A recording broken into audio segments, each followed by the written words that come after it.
Hi, welcome to How Do I Know I Am Resilient? Back to School 2021. We are so thrilled to be with you today. I have my colleague Shelby with me, and you'll get to hear from her in just a few moments. But we've been pleased to partner with Garden City Shopping Center this whole week, this whole back to school and getting ready. And how do I really prepare for that entrance into a new school year? And so whether you're going to school for the first time in kindergarten, I'm sure you're really excited. I imagine some of those parents out there are are not as excited because it's going to be hard to see them go for a half day or a full day during the week. Or if you're heading into high school, what we want to do is to give you a sense of some supports that might be helpful as you consider what it means to be resilient. And before we start here at the CMHA, we want to acknowledge today at this moment at 930 Portage Avenue, where our office is that we're gathered in Treaty 1 territory at the crossroads of the Anishinaabe, Métis, Cree, Dakota, and Oji-Cree nations, and on the traditional lands of the Anishinaabe peoples and the homeland of the Métis Nation. Wherever you find yourself today as you're looking at this and viewing, well, we hope that you would take time to pause and to really acknowledge the First Peoples who have given us the land, the water, the resources that feed and nourish our bodies and connect us to one another. Well, you're going to meet Shelby in just a moment, but that's, I love that picture, Shelby. You look fantastic. But on our team, we have James, who oversees our Speak Up for grades 7, 9, and 11, which is a train the trainer model. So we get teachers and clinicians, social workers, learning some of that content in our program and delivering it to the students that they have access and in a rapport with, rather than us parachuting in and parachuting out. Shelby will talk a little bit about our Thrival kits that she oversees. We have Isabella and Katrina, who give leadership in the summertime to some of our initiatives with communication and some of that administrative support for Speak Up and Thrival kits.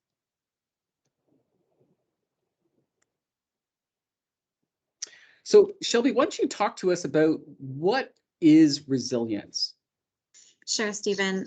Resilience is defined as the capacity to recover quickly from difficulties, toughness, and an ability to recover or adjust easily to misfortune or change. And really what it's about is the ability to adapt at what's coming at you and what you're faced with. And at CMHA, we often talk about it as bouncing back from these difficult experiences. And we also find that it can produce profound growth within yourself. So it's really about that adapting, that bouncing back when you're faced with a challenge or with a difficult situation.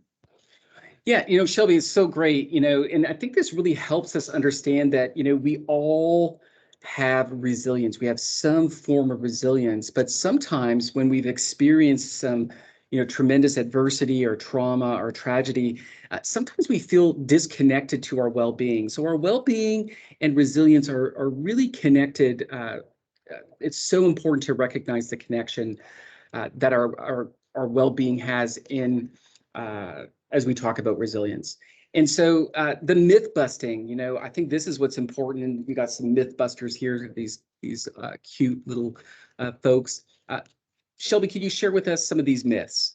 For sure, Stephen. So myth one says that being resilient means that you don't feel bad about negative events. And this is not true. Everybody feels bad in negative situations, and that is okay. Our feelings are normal and they are natural, and we are allowed to feel them. You are not weak if you feel sad when you're faced with a sad event. That's a natural reaction to what you're going through.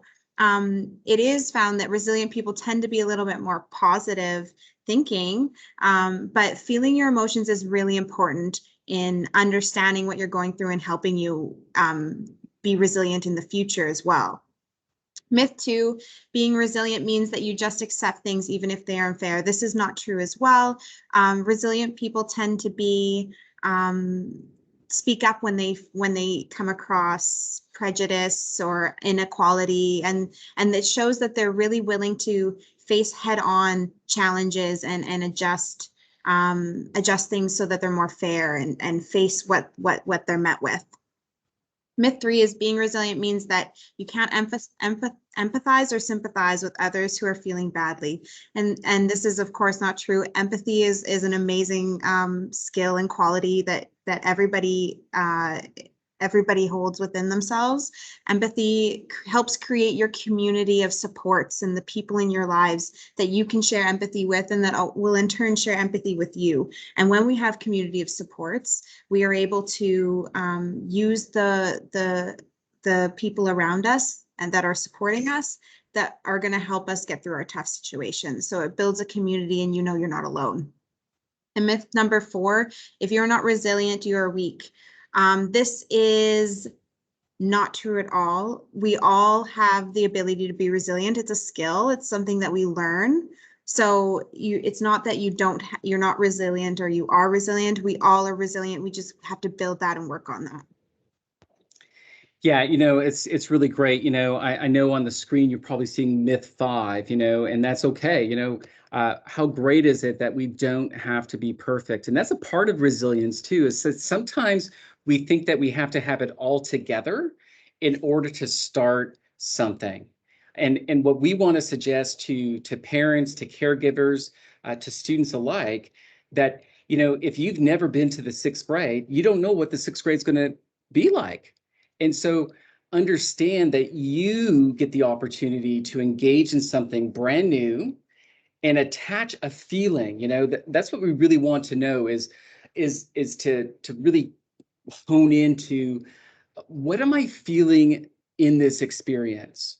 What was that challenging experience? So COVID, without question, has been incredibly challenging for Canadians and for every demographic of Canadian. And so when we think of going back to school in a place of learning, we know that not every student has like besties in school. For those that are changing schools, that there's been maybe some transitions during these summer months and the spring. This is another new opportunity that you have, a challenging one. Who likes to be the new kid on the block? Okay, that is tough. And yet we know the commitment of educators is to provide safety and opportunity for meaningful connection. So we want you to really think about even visualizing what's that first day going to look like. Okay. And so how do we know that we've connected to a feeling? It's because we identify it. And I love the emojis, okay? I love emojis. I think they're so much fun, especially when we get a fun one, right? And you saw our bit emojis, we like to have fun here in youth mental health. And the idea of thinking beyond the challenge, what allowed me to overcome this challenge? And so today, you might be experiencing the challenge of just waking up.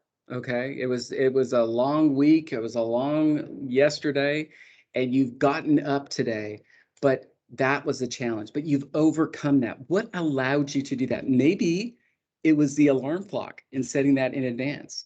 Maybe it was, a glass of cold water. I don't like that, and I don't recommend it. But whatever that was, remember, that we want to get to those experiences, but we have to kind of go backwards to see what did we do that helped us get past that experience. And Shelby, when you think of kind of transitioning, like you've transitioned to this role here, you've moved from one part of Manitoba to Winnipeg. What was that like for you? Was there any challenge in that? Yeah, it definitely challenging finding a living situation and setting up and changing all my addresses and bills and all of that fun adult stuff. But yeah, it was challenging. It was a change in routine, and routine for me is really important. I find that for me, something that makes me successful is committing to myself to a routine. And I had to go through an adjustment with that routine. I had to I had to create a new one here in Winnipeg and in this office and my new role. So helping myself by slowly transitioning to a new routine is always what brings me success when I'm changing environments or facing a challenge, is trying to keep up my routine. Yeah, and when I think of routines, we've had these routines for, a number of months where maybe we haven't done some of those co-curricular after school activities, or sports have been, sidelined for a bit. And, as we open up more pieces of our city, of our province, there's more opportunities to, be that taxi driver. Okay, who doesn't like to be that chauffeur? You are that Uber that's always available, and they don't have to even sign up. It's just about, this is where I need to go. And so we know that all of those pressures build and build and build, and they create some feelings, and some of them are not so helpful feelings, but they're feelings nonetheless. We might really be feeling, gosh, maybe I'm overcommitted. Maybe it's just really frustrating that I have to go from one place to another place, and there's other restrictions here that aren't over here. And it can be really, hard, and confusing. And I imagine for some folks, sometimes we feel angry, and angry is a real truth-telling emotion. And so again, like, what's underneath some of that, right? And so being able to think about, gosh, I just want things back to normal. I just want, life to kind of move forward, maybe the way it used to be. And again, when we think of resilience, it's about, we've overcome 18 months, right? So let's not go 19 months backwards. I think we recognize where we've all been able to leap forward. Now, did it happen instantaneously? Absolutely not. Yet we're at this place where you've clicked on this to learn a little bit more about how resilience and identifying our feelings are really, really critical. So one of the things that we think is really important, especially for our young students, is to really name those feelings, and an activity that really helps support the engagement in sometimes identifying things that are difficult. Now, it may surprise you that for some, they find it difficult to show happiness. And it's because sometimes they don't want to show that feeling of happy, because maybe they have a friend or somebody in their community or in their family that has gone through a loss. And so there's this kind of this sensitivity, right? And that's wonderful. And yet we want people to be really proud in those moments of, gosh, I just feel really excited for today, and really happy that I'm returning to school. I'm happy to be at this mall and I get to purchase some things. And yet we know that, we're going to still sometimes be worried, and I think of the work that you do, Shelby, with Thrival Kits, with the fourth, fifth, and sixth graders. And and so sometimes, the teachers who are facilitating this program, they're helping students who might be presenting worry, and wondering if you can even speak to that emotion and that feeling, and what might that look like for a young person, and what are some ways that maybe a caregiver, a parent, can respond to that. Yeah, so worry with young people can kind of feel like maybe something caught in their throat, or like they're about to cry but they can't quite do it, and maybe like they feel a little frozen, like they want to take action but they're unable to. Um, and worry, especially during COVID-19, is something that we're finding a lot of youth and young people are going through. They're very uncertain about what's happening around them. They see their caregivers and their loved ones worrying, and those are their rocks. Those are their people that are supposed to be have everything together. So when we are worrying, they're definitely worrying. I think that when it comes to worrying, especially if you yourself as the caregiver are worrying at the time, communicate that with your young ones. Tell them that it's okay. Explain to them in a safe way, and an age appropriate way why you're worrying, and say, but that's okay. We'll figure out together, and I worry too, just like you worry, and normalizing that feeling for them will really help them understand that it's mom and dad or grandma and grandpa are worried, and I'm worried, but that's okay, and we're gonna figure it out together. Yeah, stress is, part of everyone's life, right? Some people get stressed about, gosh, I wanted, corn pops and not, corn flakes, right? So, some people just get upset over some things that are really important to them. Worry is a real big emotion, and the transference that happens, and that's exactly what Shelby was talking about, is how when we are worrying, that can transfer to our kids and the people that we're supporting. Again, these pictures of being grateful, just a lot of fun, and you'll find these, attached to the the the platform here that you've been able to connect to. Also, confused. Uh, One thing that we thought was really great, and you can do this at home. All you need is a popsicle stick. We went to Michael's and got some colorful ones, but I know you can get them at Dollarama and stuff.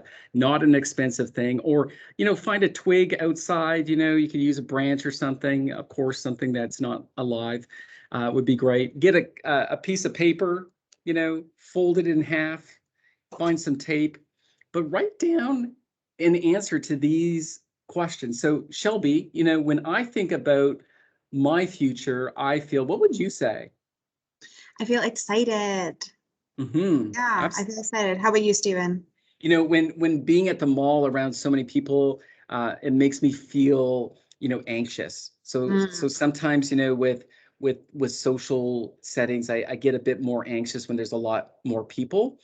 But there's also another feeling. So if I flipped over that card, I would say grateful that I get to go and purchase something and own it and use it to kind of better the trajectory of what it is that I'm working on. So if it's school supplies, oh man, how great is it that I got this kit that's going to help me learn, and what a great tool.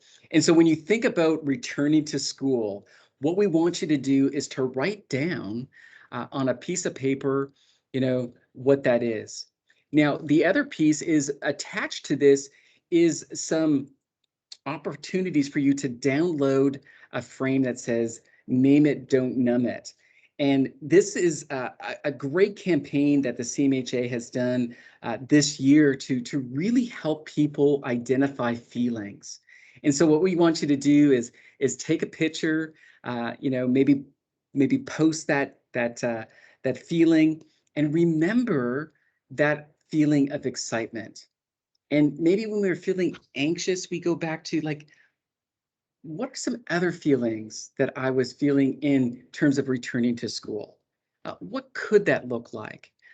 Put that in a space that that you can really learn and see. I know that I look in the mirror every morning when I'm brushing my teeth, or at night when I'm brushing my teeth. So that might be a place. It might be on the kitchen table, might be on the refrigerator.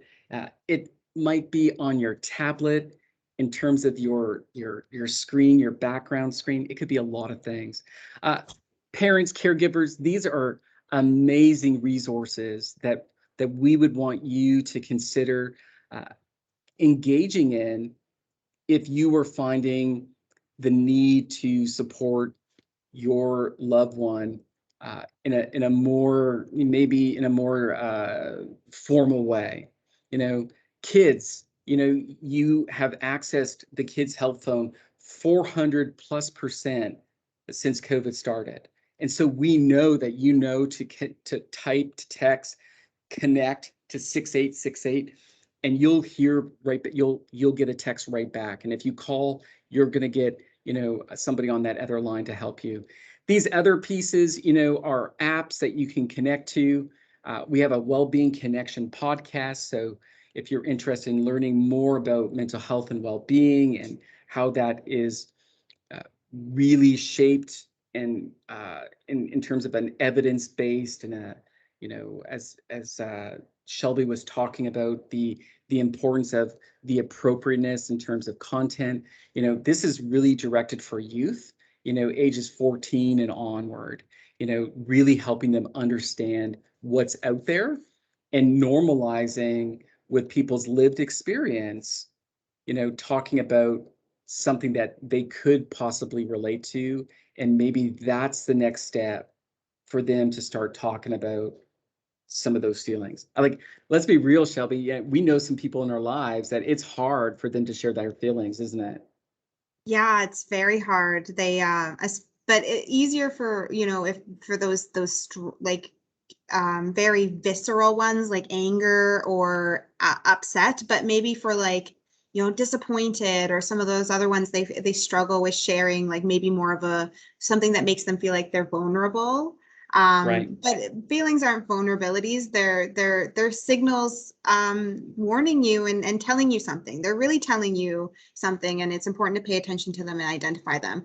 I also want to point out, Stephen, that we do have our back to school mental health resource guide that will be available where you're connecting with this presentation as well. And that has a lot of information for caregivers, for themselves, and for the children they care for, mental health supports for them across the province. And I think social media, and there's lots of things to connect to stay in touch with the current health orders and what you need to do. But there's also some fun things and some fun activities. And so we want you to be creative. One of the best movies, a couple of movies that I think could be really helpful is that Emoji Movie. Okay, so it gets kind of those feelings right out there in a fun way. But also the movie Inside Out, is a great movie of really depicting, some of those core feelings that we all have, and a wonderful story of transition, right? Moving from Minneapolis, somewhere else, right? So really want to encourage you to do that. Stay in touch with us. We'll have a description of where you can get a hold of us. You can take a screenshot of that. Don't hesitate to give us a call at the CMHA Manitoba Winnipeg office. You can reach the Service Navigation Hub at 204-775-6442, or come down at 930 Portage Avenue. We're open 8:30 to 4:30 Monday to Friday, and closed on stats. Hey, Shelby, it's been a pleasure doing this with you. Really appreciate you putting all this stuff together. And again, our just super thrilled and thankful to Garden City Shopping Center for the innovation of getting people engaged in looking at their resilience. And so if you weren't able to write some things on that chalkboard and meet some of those characters, I know that there's going to be a lot of pictures and videos and things for you to look at. And we just wish you a great transition to whatever school and whatever grade you're going to. Yes, thank you for tuning in. Bye.